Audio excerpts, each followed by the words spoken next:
ಮಧ್ಯಪ್ರಾಚ್ಯ ಸಂಘರ್ಷದ ಎಫೆಕ್ಟ್ನಿಂದ petrol, diesel ಮತ್ತು ಗ್ಯಾಸ್ ಸಿಲಿಂಡರ್ಗಳ ಬೆಲೆ ಹೇಗೆ ಏರಿಕೆ ದಾರಿಯತ್ತ ಸಾಗಿದೆ ಅನ್ನೋ ನಿಮಗೆಲ್ಲ ಗೊತ್ತೇ ಇದೆ. ಈ ಬೆನ್ನಲ್ಲೇ ಕುಕ್ಕಿಂಗ್ ಆಯಿಲ್ದು ಕೂಡ ಇದೇ ಕತೆ. ಈಗ ದರ ಏರಿಕೆಯ ಪರಿಣಾಮವನ್ನು ಜನ ಹೇಗೆ ಅನುಭವಿಸ್ತಾ ಇದ್ದಾರೆ ಅನ್ನೋದ್ರ ಡೀಟೇಲ್ಸ್ ಇದೆ ನೋಡಿ.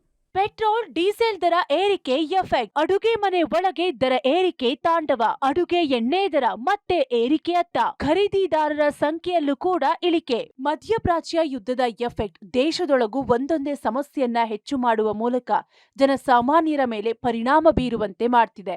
ಯುದ್ಧ ಆರಂಭವಾದ ದಿನದಿಂದಲೂ ಒಂದಲ್ಲ ಒಂದು ವಲಯ ಸಂಕಷ್ಟ ಎದುರಿಸುತ್ತಲೇ ಇತ್ತು. ಈ ಮಧ್ಯೆ ಏರಿಕೆಯಾದ ಪೆಟ್ರೋಲ್, ಡೀಸೆಲ್ ದರ ಇನ್ನಷ್ಟು ದೊಡ್ಡ ಹೊಡೆತ ನೀಡ್ತಿದ್ದು ಆಹಾರ ಸಾಮಗ್ರಿಗಳು ಸೇರಿದಂತೆ ಅಗತ್ಯ ವಸ್ತುಗಳ ದರ ಏರಿಕೆಯಾಗುವಂತೆ ಮಾಡಿದೆ. ಈಗ ಮತ್ತೊಂದು ದರ ಏರಿಕೆ ಸದ್ದಿಲ್ಲದೆ ಸಾಮಾನ್ಯ ಜನರಿಗೆ ಶಾಕ್ ಕೊಡುತ್ತಿದೆ. ಹೌದು, ಈಗ ಏರಿಕೆಯಾಗುತ್ತಿರುವ ದರ ಅಡುಗೆ ಎಣ್ಣೆಯದ್ದು. ಕಳೆದ ಕೆಲ ದಿನಗಳಿಂದ ಸದ್ದಿಲ್ಲದೆ ಅಡುಗೆ ಎಣ್ಣೆ ದರ ನಿಧಾನಕ್ಕೆ ಏರಿಕೆಯಾಗುವ ಮೂಲಕ ಜನಸಾಮಾನ್ಯರ ಜೇಬಿಗೆ ಗೊತ್ತೇ ಆಗದಂತೆ ಕತ್ತರಿ ಹಾಕಲು ಆರಂಭಿಸಿದೆ. ಎಲ್ಲಾ ರೀತಿಯ ಅಡುಗೆ ಎಣ್ಣೆ ದರದಲ್ಲಿ ನಿತ್ಯ ಬದಲಾವಣೆ ಆಗುತ್ತಲೇ ಇದೆ.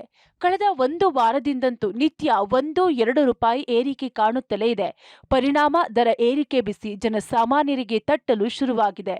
ಇನ್ನು ಇದಕ್ಕೆ ಮೂಲ ಕಾರಣ ಯುದ್ಧವಾದ್ರೆ, ಮತ್ತೊಂದು ಕಾರಣ ಯುದ್ಧದಿಂದ ಏರಿಕೆಯಾಗುತ್ತಿರೋ ಪೆಟ್ರೋಲ್, ಡೀಸೆಲ್ ಬೆಲೆ ಕೂಡ.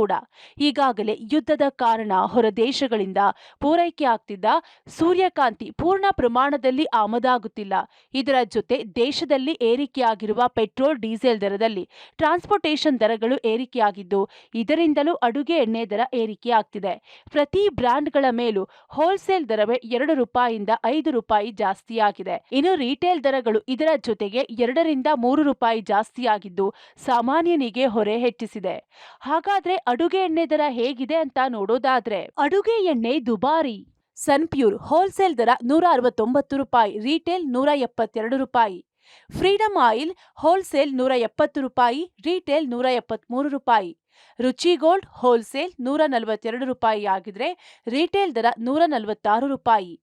ಜಮಿನಿ ಹೋಲ್ಸೇಲ್ 174 ರೂಪಾಯಿ ಆಗಿದ್ರೆ ರಿಟೇಲ್ 178 ರೂಪಾಯಿ. ಫಾರ್ಚೂನ್ 165 ರೂಪಾಯಿ ಹೋಲ್ಸೇಲ್ ದರ ಆಗಿದ್ರೆ ರಿಟೇಲ್ ದರ 170 ರೂಪಾಯಿ ಆಗಿದೆ. ಇತ್ತ ದರ ಏರಿಕೆ ವ್ಯಾಪಾರದ ಮೇಲೂ ಗಂಭೀರ ಪರಿಣಾಮ ಬೀರಿದೆ. ದರ ಏರಿಕೆ ಸಂದರ್ಭಗಳಲ್ಲಿ ಸಾಮಾನ್ಯವಾಗಿ ಜನ ಮುಂದೆ ಮತ್ತಷ್ಟು ಹೆಚ್ಚಾಗಬಹುದು ಅನ್ನೋ ಕಾರಣಕ್ಕೆ ಹೆಚ್ಚು ಖರೀದಿಗೆ ಮುಂದಾಗ್ತಾರೆ. ಆದ್ರೆ ಇಲ್ಲಿ ಇದು ವಿಭಿನ್ನ. ದರ ಏರಿಕೆ ಬಳಿಕ ಖರೀದಿ ಕೂಡ ಇಳಿಕೆಯಾಗಿದೆಯಂತೆ. ಬರುವಂತಹ ಗ್ರಾಹಕರು ದರ ಏರಿಕೆ ಬಗ್ಗೆ ಬೇಸರ ವ್ಯಕ್ತಪಡಿಸುತ್ತಿದ್ದಾರಂತೆ. ಇನ್ನು ಈ ಏರಿಕೆ ಸದ್ಯಕ್ಕೆ ನಿಲ್ಲಲ್ಲ ಅನ್ನೋ ಮಾತನ್ನ ವ್ಯಾಪಾರಿಗಳು ಹೇಳ್ತಿದ್ದಾರೆ. ಸದ್ಯ ಈಗ ನಿತ್ಯ ಬದಲಾಗುತ್ತಿರೋ ಈ ದರ ಜಸ್ಟ್ ಸ್ಯಾಂಪಲ್. ಮುಂದಿನ ದಿನಗಳಲ್ಲಿ ಇದು ಹೆಚ್ಚಾದ್ರೂ ಕೂಡ ಆಶ್ಚರ್ಯ ಪಡಬೇಕಿಲ್ಲ ಅಂತಾರೆ ವ್ಯಾಪಾರಿ. ಪ್ರತಿಯೊಬ್ಬರು ಜಾಸ್ತಿ ಆಗಿದೆ, ಅಷ್ಟು ಜಾಸ್ತಿ ಮಾರಕ್ ಕಷ್ಟ. ಇದು ಸೇಲ್ಸ್ ಕಮ್ಮಿ ಇದೆ. ಓವರಾಲ್ ಎಲ್ಲರಿಗೂ ಸೇಲ್ಸ್ ಕಮ್ಮಿ ಇದೆ. So may be economic slow down ಇಂದ ಹಂಗೆ ಸೇಲ್ಸ್ ಕಮ್ಮಿ ಇರ್ಬೋದು. ಸೊ ಬಟ್ ಸೇಲ್ಸ್ ಕಮ್ಮಿ ಇದ್ರೂ ರೇಟ್ಸ್ ಜಾಸ್ತಿ ಆಗ್ತಿದೆ. ಯೂಶಲಿ ರೇಟ್ಸ್ ಜಾಸ್ತಿ ಆದರೆ ಸೇಲ್ಸ್ ಜಾಸ್ತಿ ಆಗುತ್ತಲ್ಲ ಅಂತ ಎಲ್ಲರೂ ರಿಟೇಲರ್ಸ್ ಆಗಲಿ ಹೋಟೆಲ್ ಅವರಾಗಲಿ ಸ್ಟಾಕ್ ಇಟ್ಕೋತಾರೆ. ಬಟ್ ಈಗ ಸ್ಟಾಕು ತಗೋತಿಲ್ಲ ಯಾರು. ಒಟ್ಟಾರೆ ಅಡುಗೆ ಮನೆ ಕೂಡ ಈಗ ದರ ಏರಿಕೆಗೆ ತತ್ತರಿಸುವಂತಾಗಿದ್ದು ಪರಿಸ್ಥಿತಿ ಮುಂದೆ ಏನಾಗುತ್ತೋ ಅನ್ನೋ ಆತಂಕ ಹೆಚ್ಚಾಗಿದೆ. Raghu Mariswamy, metro bureau, public TV, Bengaluru.